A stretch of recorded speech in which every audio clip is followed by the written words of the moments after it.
They fled from tyranny. Your oppressions planted them in America. And yet, actuated by principles of true English liberty, they met all hardships with pleasure compared with those they suffered in their own country from the hands of those that should have been their friends. Men whose behavior on many occasions has caused the blood of those sons of liberty to recoil within them. I know not what course others meet, but as for me, give me liberty, or give me death. Believe me, remember, I this day told you so. That same spirit of freedom which actuated that people at first will accompany them still. But a people jealous of their liberties, and who will vindicate them if ever they should be violated. Sons of liberty. Sons of liberty. Sons of liberty. Is life so dear, or peace so sweet, as to be purchased at the price of chains and slavery? Forbid it, Almighty God. It appears as though something has happened in the motorcade route. Something, I repeat, has happened in the motorcade route. Who controls the past, controls the future.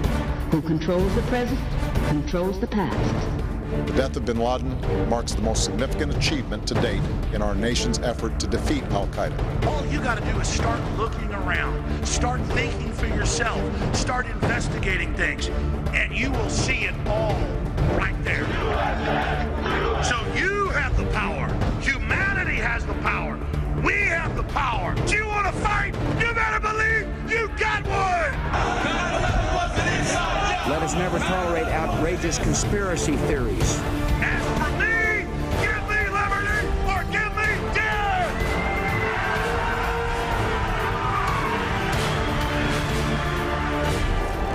The answer to 1984 is 1776.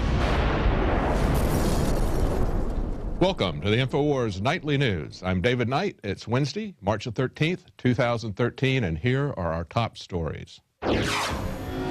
Tonight on the Infowars Nightly News. A new poll shows that only 30% of Americans trust their own government. Then, Planned Parenthood is suing to perform webcam abortions. And a special report from Alex Jones and the nightly news premiere of Battle for the Republic. All that and more coming up on the Infowars Nightly News.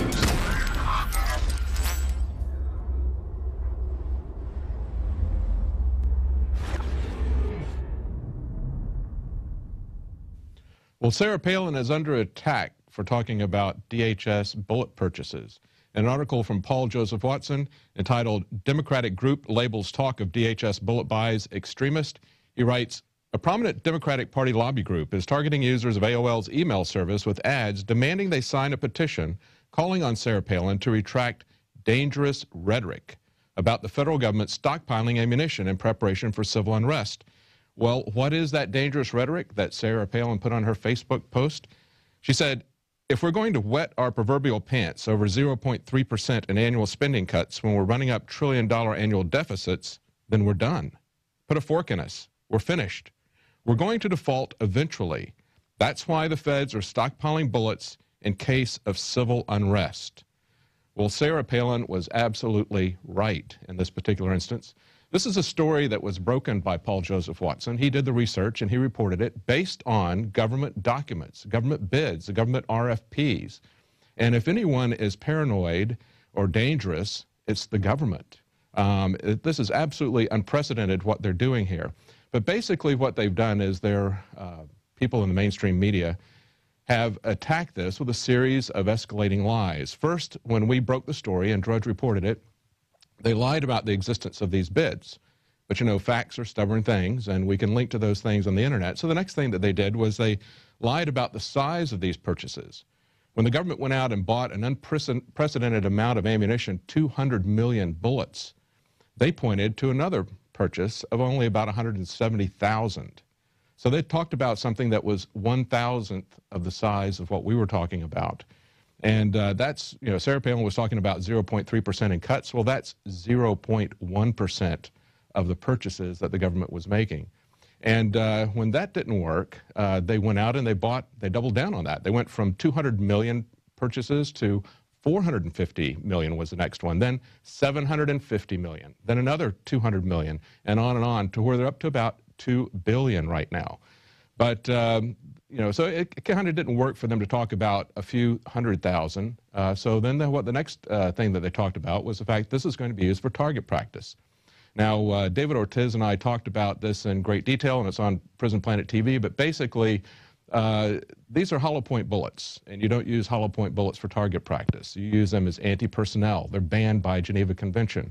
The other thing is that if they were going to buy these things for target practice at the rate that they're using it, you're talking about 100 years worth of target practice.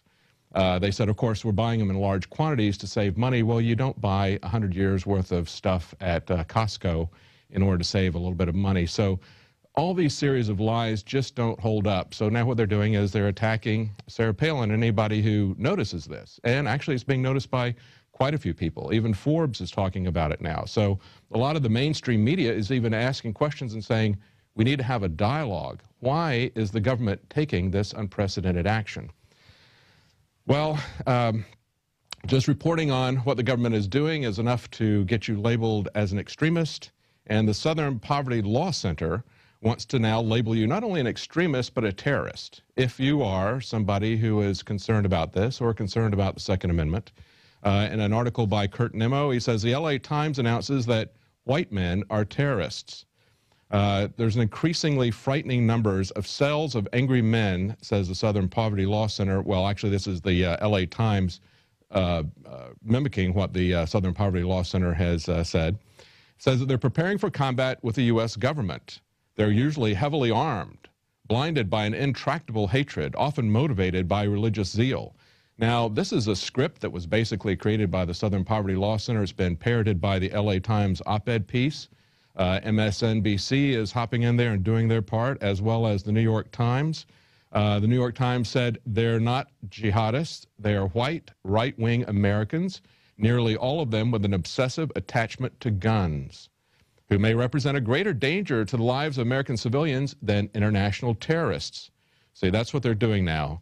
After telling everybody that they are creating this massive militarized police state against these people who are outsiders, you know, the Auslanders, as the Nazis would call them, now they're starting to turn inward. We're starting to see the military-industrial complex become the police-industrial complex. And, of course, the enemy is going to be anybody who is armed. And the other tactic that they're going to use is trying to divide people along racial lines, by ethnic groups, and that sort of thing. And Aaron Dykes has a report on that following the news tonight. He's got a special bulletin report talking about that. And this is important because under the NDAA, labeling somebody an extremist or a terrorist, which is pretty vaguely defined, can be a death sentence, or it can be a sentence to being renditioned out of the country and tortured. And we have an interview tonight with Carl Mayer, who is leading the legal fight against the NDAA. So stay tuned for that. That's very important. Well, as Jesse Ventura pointed out, first they assassinate your character, then they assassinate you. All this talk about white people being terrorists and also the Tea Party, calling the Tea Party teabaggers. And so Rand Paul had a little bit of something to say about that. He said the Tea Party is like the American Revolution, and the Occupy movement is more like the French Revolution. He said the Tea Party, I always say, is more like the American Revolution. Occupy Wall Street is more like the French Revolution. We, that is the Tea Party, harkens back to a sort of rules, he said. We weren't unhappy with people just because they were rich. We weren't happy with you if you were making money off of our taxes and we were bailing you out. If you were making $100 million, your bank goes bankrupt, and all of a sudden we bail you out and you're still making $100 million, well, that upsets us. Well, it seems to me that both groups, both the Tea Party and the Occupy movement, realized how they're getting ripped off by the government and its crony capitalism with large corporations and large banks. And the whole idea summed up in the idea that someone would be too big to fail. The privatizing of profits, the socializing of losses. Both groups understood that there was something that really stunk there. But the difference is that the Tea Party understands that free markets are different from a kind of crony capitalism. And the Occupy movement doesn't seem to make that distinction. But hopefully we can all agree to come together on liberty and not divide into some kind of a false left-right paradigm. Because as we see on the gun issue, the Democrats and Republicans tend to come together on issues that they think are important, and one of those is gun control. right after Newtown, there was a view that maybe the right place that we could all come together on was background checks.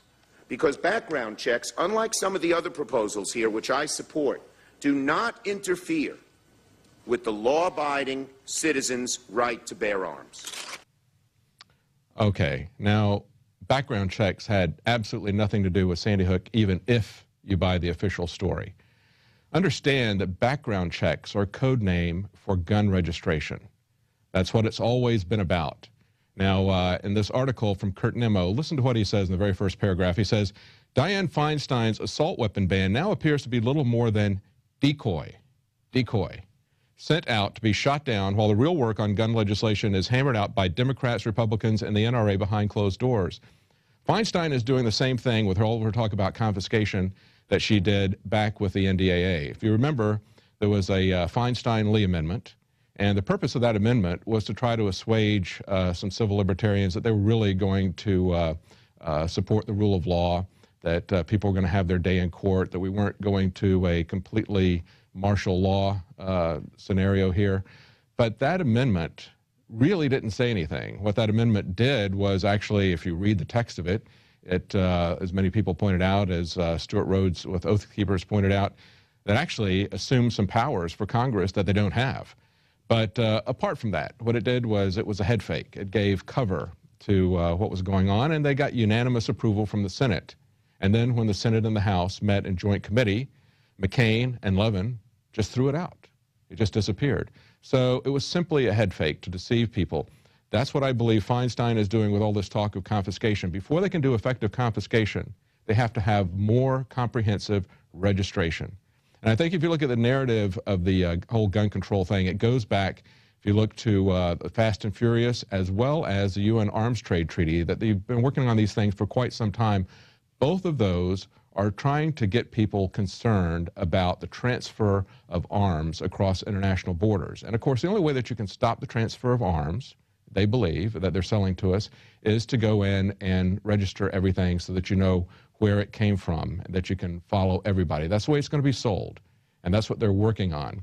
Now, background checks, in terms of safety, background checks have never and never will save anybody. They had nothing to do with Sandy Hook. They were, and they're not going to keep any dangerous criminals or insane people from getting guns. The only thing that you can do to protect against that is to make sure that the population is armed as widely as possible, that sane people, that law-abiding citizens have the arms to protect themselves.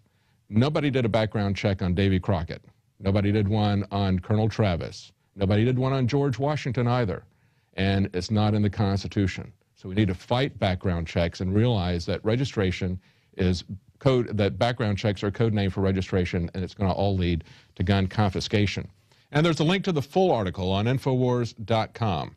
Now, speaking of gun control, Aaron Dykes has a special bulletin about America's second best gun salesman after Obama, Mayor Bloomberg.